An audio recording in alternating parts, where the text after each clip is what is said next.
Good afternoon, evening. You may think, because we're back in the car, we're going to a race and quarantine's over? Ha! Not quite. Just kidding. Today's April 20th. April 20th is a very important date It's a special day. for Steve and I. It is our 3-year first date anniversary. 3-year first date anniversary. So this day, 3 years ago, I met this handsome man for the first time. I met this beautiful lady for the first time. Now, this was a blind date that my mom forced me to go on. I did not want to go. That we were set up on from a mutual friend. Yes. So my mom and I were in the middle of Kohl's, shopping early part of April, for my brother's wedding. And I got a text message from a very persistent friend who had been trying to set me up with this lug since January. That's right. Once a month in 2017, every month from January to April, I got an email or text message from this friend saying, are you ready to meet this guy? He's really sweet. He's Catholic. He's got a good job. That's great. I want nothing to do with men. I'm never dating again. Never again. Never again. Never dating again. No way. Not happening. So my mom and I are standing in Kohl's in the middle of the men's department because we were picking out a shirt for my dad to wear for my brother's wedding.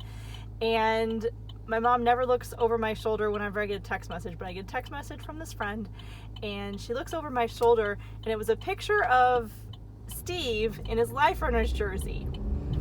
And it was a picture from when I was with the Life Runners in Philadelphia, running our team race that we do once a year. Yeah, he had just finished running. That was your half marathon, wasn't it? Yeah, I did the Philly half marathon. He did the Philly half marathon. I will never forget this to the day that I die. And I was in front of the Rocky statue. Oh yeah, the Rocky statue. We'll never forget this till the day I die. My mom looked straight at me and she goes, "That man is pro-life. You're going on this date."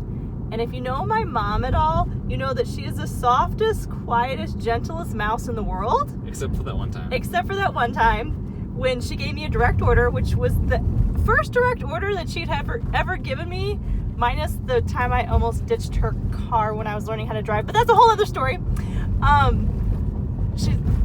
mom was insistent. You are going on this date. That man is pro-life. You have nothing to lose.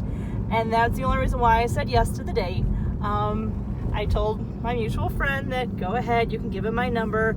The man calls me. And so I get a Facebook message from our mutual friend. "Hey Steve, so I have this really cute, sweet, single Catholic girlfriend that I know really well. I think you guys would hit it off. What do you think?" I'm like, it's a blind date. Sure, why not? Yeah, he calls me within like 24 hours of the initial, fine, I'll go on the date. Mind you, I still did not want to go on this date.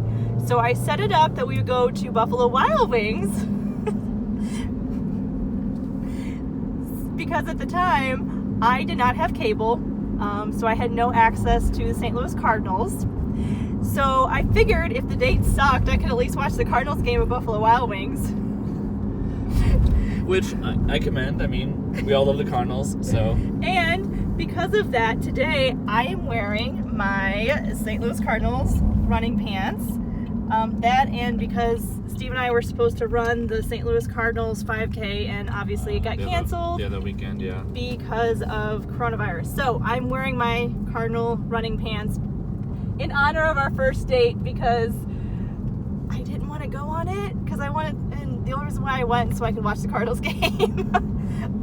So went on the first date, and now this is where the story gets fun. Where it is, we have discrepancies a little bit. We have two different sides. Two different stories to the rest of this. So the day comes around. It was a Thursday night.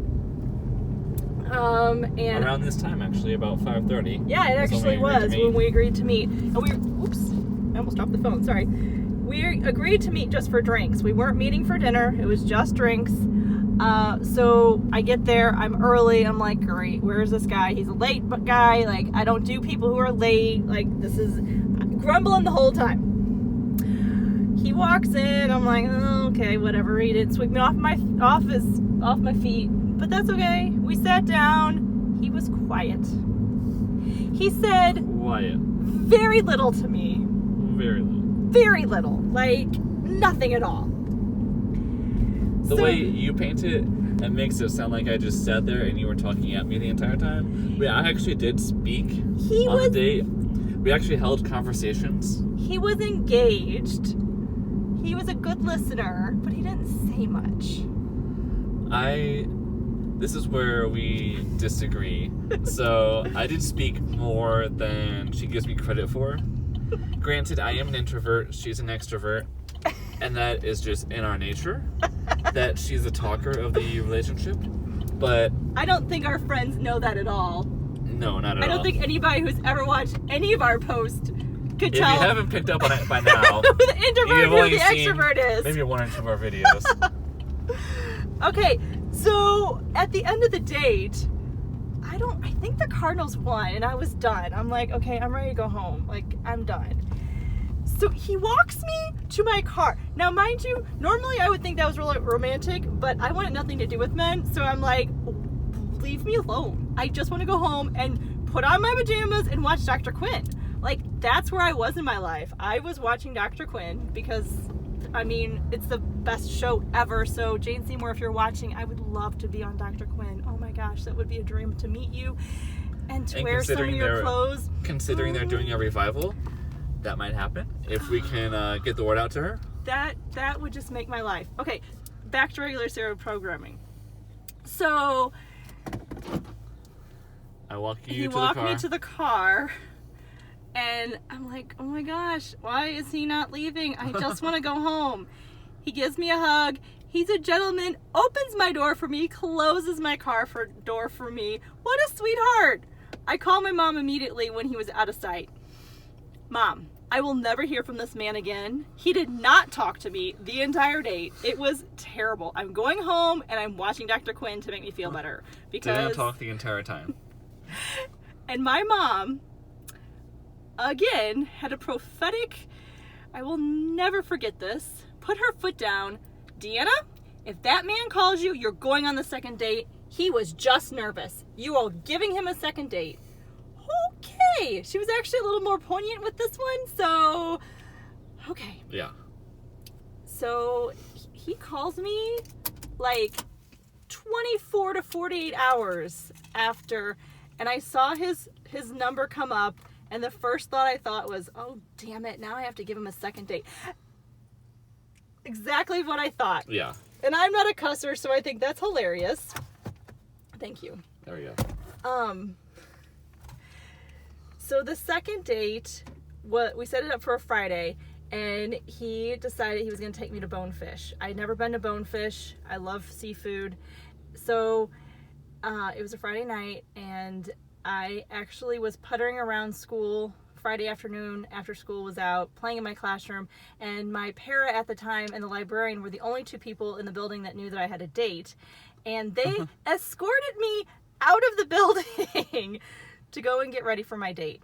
And I got stuck in traffic, which makes me crabby because I don't do traffic, and I was grumbling and mumbling the whole time. I get to the date, and this handsome gentleman is sitting there. He pulls a chair out for me. I sit down. He's very engaging. I'm like, this guy's really intriguing. We had an amazing conversation. And then he's like, hey, would you like to go see a movie? I would love to go see a movie. He picked out a chick flick, ladies and gentlemen. Well, it wasn't necessarily a chick flick, but it wasn't like an action movie. Okay, well, every other date I had ever been on, the guy had always taken me to an action movie or something that something blows up in. This was a movie that I actually wanted to see that didn't have anything that blows up in it. Now, I like movies that have things that blow up in it, but not for like a first or second date. I was very impressed that he took me to... It was to see Gifted. With Chris Evans. With Chris Evans. I'm like, oh my gosh, this is pretty amazing. So we're sitting there the whole time, and he's trying to kiss me the whole movie. And I'm like, no, I don't kiss on the first date. Turn away. Go away. Oh, second date. I'm not kissing you. And he was like right here the whole time. Yeah. And I'm like, nope. I'm looking at the movie theater. There's a movie in front of us. You're not kissing me. So this lovely gentleman, He does the whole 50s. The old-fashioned stretch yawn and arm around the shoulder. arm around the shoulder. And I'm like, oh my goodness. And it got her hook, line, and Is sinker. he for real? So, yeah, Ah. that was really sweet and melted my heart. And I'm like, oh my gosh, I'm old-fashioned. How does he know that? So, walked me to my car, opened my car door. Actually, it's a Jeep. My car is not a Jeep. I have a car now. I used to have a Jeep. Opened my Jeep for me, and he tried kissing me, and I think he got a peck on the cheek. Maybe. Maybe, possibly. I don't know. I think so. I do recall walking out of Bonefish, and I'm pretty sure I slid my hand into his. I think so, yeah. I'm pretty sure. Yeah. I used to debate that, but I'm pretty sure that I was the one that initiated the holding of the hands thing because I love holding hands. That's something very important to me. Yeah. So, thank you, Clouds, for covering up. I can see my Steve now. So, yeah. The second date, I called Mom on the way home, and I'm like, this guy's really intriguing. This guy's really, really intriguing. He gets a third date. All right. So he went from, he got me off the couch from watching Dr. Quinn, which it still today is a huge achievement. Yeah. And now, 3 years later, we are happily and lovingly And married. Yeah. And this is where we came for dinner. For our first date. Yep. Buffalo Wild Wings. We came back to the Buffalo Wild Wings where it all began. I'm wearing a little bit different clothes, but we came back to where it all began. So I hope you enjoyed our story. We love you, and all in Christ. For pro-life.